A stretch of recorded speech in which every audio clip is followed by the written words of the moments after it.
जय हिंद दोस्तों, नमस्कार। रात के 2:45 और एक और ट्रेन हादसा होता है इस बार उत्तर प्रदेश के कानपुर सेंट्रल रेलवे स्टेशन के पास में। कानपुर सेंट्रल रेलवे स्टेशन से लगभग 11 किलोमीटर दूर। और रेल हादसा छोटा मोटा नहीं होता है, इस बार भी बड़ा हादसा होता है। बस भगवान की कृपा होती है कि कोई भी जनहानि नहीं हुई, किसी को ज़्यादा गंभीर चोटें नहीं आईं। ट्रेन रात में कानपुर स्टेशन से निकलती है और मुश्किल से 10 किलोमीटर जाने के बाद गोविंदपुरी और भीमपुर रेलवे स्टेशन के बीच में ट्रेन डीरेल हो जाती है और लगभग ट्रेन के 22 डब्बे डीरेल हो जाते हैं। लगभग पूरी ट्रेन डीरेल हो जाती है और ट्रेन की स्पीड होती है 70 से 80 किलोमीटर, लेकिन भगवान की कृपा होती है कि किसी की जनहानि नहीं होती है। तो आज के वीडियो में जानते हैं कि हादसा कहाँ हुआ है और कैसे हुआ है। तो जल्दी से चैनल पर अगर आप नए हैं तो चैनल को सब्सक्राइब कर दें और वीडियो को लाइक ज़रूर करें और कमेंट सेक्शन में कमेंट भी करें अगर आपने ट्रेन में यात्रा की है। रात के 2:45 का समय होता है। कानपुर से ट्रेन निकलती है वाराणसी अहमदाबाद एक्सप्रेस। इसको हम सुपरफास्ट नहीं कह सकते क्योंकि हर स्टेशन पर इसके स्टॉपेज दिए गए हैं। ट्रेन हर स्टेशन को कवर करते हुए निकलती है और अहमदाबाद तक की यात्रा पूरी करती है। ट्रेन का नंबर होता है 19168। रात में 2:30 पर कानपुर से निकलती है और गोविंदपुरी स्टेशन निकलने के बाद भीमसेन और गोविंदपुरी रेलवे स्टेशन के बीच में ट्रेन अपनी पटरियों को छोड़कर डीरेल हो जाती है। ड्राइवर साहब के हिसाब से ट्रेन की स्पीड लगभग 70 से 80 किलोमीटर प्रति घंटे होती है, लेकिन जैसे ही इंजन डीरेल होता है वैसे ही ड्राइवर साहब ट्रेन में इमरजेंसी ब्रेक लगा देते हैं, जिससे ट्रेन डीरेल तो होती है लेकिन ट्रेन पलटती नहीं है और कोई बड़ा हादसा नहीं होता है। पूरी ट्रेन डीरेल हुई, भगवान की कृपा से कोई भी जनहानि नहीं हुई। ट्रेन वाराणसी से चलकर अहमदाबाद तक जा रही थी, जो कि अपने निर्धारित समय पर ही चल रही थी और डीरेल हो जाती है, जिससे यात्रियों में हड़कंप मच जाता है। रात के 2:30 बजे सारे यात्री ट्रेन से बाहर निकलते हैं और लगभग 3 घंटे तक घटनास्थल पर इंतजार करते हैं। साबरमती एक्सप्रेस वाराणसी से चलकर अहमदाबाद जा रही थी। जब डीरेल होती है तो इसमें लगभग 1600 यात्री सफ़र कर रहे थे। 1600 यात्री सफ़र कर रहे थे जो अलग अलग गंतव्य को जाने वाले थे। कोई झांसी जाने वाला था, कोई बीना जाने वाला था, कोई उज्जैन जाने वाला था। हम आपको बता दें इस ट्रेन का जो रूट होता है वो वाराणसी से लखनऊ, अहमदाबाद, वाराणसी से लखनऊ, कानपुर, झांसी, बीना के बाद अशोकनगर मध्य प्रदेश, गुना के रास्ते, उज्जैन रतलाम के रास्ते अहमदाबाद तक का सफ़र पूरा करती है ट्रेन। इसमें लगभग मैक्सिमम स्टेशन कवर किए जाते हैं, इसलिए इसमें भीड़ भी अच्छी खासी चलती है और ट्रेन हमेशा फुल रहती है। मैक्सिमम समय पर इसमें वेटिंग लगी होती है क्योंकि ये बनारस से चलती है तो वहाँ भी काशी विश्वनाथ भगवान विराजमान है और उज्जैन होकर जाती है तो श्री महाकालेश्वर की नगरी से निकलती है, तो इसमें बहुत से यात्री इसमें यात्रा करते हैं। ट्रेन रात में 2:45 पर डीरेल होती है और जिस जगह पर डीरेल होती है वहाँ से लगभग 1 घंटे पहले ही पटना इंदौर एक्सप्रेस गुजरती है, लेकिन भगवान की कृपा से वो सही सलामत निकल जाती है।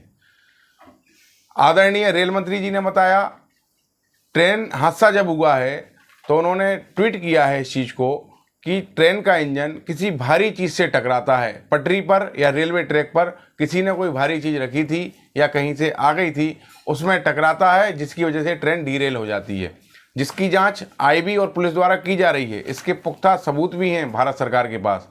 जिसने भी ये हादसा, जिसने भी भारी चीज़ रेलवे ट्रैक पर रखी है उसको कड़ी से कड़ी सज़ा दी जानी चाहिए, क्योंकि 1600 यात्री इस ट्रेन में यात्रा कर रहे थे। भगवान की कृपा रही, सभी लोग सही रहे, किसी को गंभीर चोटें नहीं आईं। उसके बाद सुबह आईसीएफ लोकल ट्रेन द्वारा यात्रियों को कानपुर स्टेशन ले जाया जाता है और कानपुर स्टेशन से एक नए ट्रेन के साथ यात्रियों को उनके गंतव्य तक पहुंचाया जाता है, उसकी तैयारी की जाती है। वाराणसी अहमदाबाद एक्सप्रेस जब आज डीरेल होती है तो ये घटना सुबह सुबह आती है, ब्रेकिंग न्यूज़ बनती है सभी की, क्योंकि अभी 4 दिन पहले ही रानी कमलापति सहरसा एक्सप्रेस भी इटारसी स्टेशन के प्लेटफॉर्म पर जाते जाते डीरेल हो गई थी, जिसके 2 कोच B1 और B2 डीरेल हुए थे। यहाँ तो पूरी की पूरी ट्रेन डीरेल हुई है, जिससे पूरा यातायात बाधित हो गया। झांसी से जो रूट डाइवर्ट किया गया है ट्रेनों का, वो इटावा कानपुर सेंट्रल के रास्ते ट्रेनों को डाइवर्ट किया गया है। और मैक्सिमम गाड़ियां हैं, 10 से 11 ट्रेनें कैंसिल भी की गई हैं, जिसमें बरौनी छपरा मेल को डाइवर्ट किया गया है, झांसी लखनऊ इंटरसिटी को कैंसिल किया गया है, मेमू ट्रेन को कैंसिल किया गया है, और घटना की जांच भी चल रही है। घटना कानपुर स्टेशन के पास में होती है, लेकिन यात्रियों में डर तो है। माननीय रेल मंत्री जी से हमारा निवेदन है कि ऐसी घटनाओं की जांच तुरंत की जाए और जो भी दोषी हैं उनको कड़ी से कड़ी सजा दी जाए, क्योंकि रेल हादसे लगातार हो रहे हैं भारत में। मैं मानता हूं कि इस समय भारत की रेल सेवा बहुत अच्छी हो चुकी है, रेलवे रैक बहुत अच्छे हो गए हैं, स्टेशनों पर बहुत अच्छी सुविधाएं हैं, ट्रेनों की गंदगी खत्म हो गई है, साफ सफाई का ध्यान रखा जाता है। अगर हम कोई भी कंप्लेन करते हैं 139 पर या किसी भी चीज़ पर, तो उसका समाधान भी तुरंत रेलवे कराती है। ये सब चीज़ें हैं। लेकिन अभी पिछले 1 महीने में 29 जुलाई से लेके आज 17 अगस्त है, और 17 अगस्त तक ही 3 रेल हादसे हो जाते हैं। 29 जुलाई को मुंबई हावड़ा मेल डीरेल होती है, जो अच्छी खासी स्पीड में डीरेल होती है। रानी कमलापति सहरसा एक्सप्रेस डीरेल हुई है।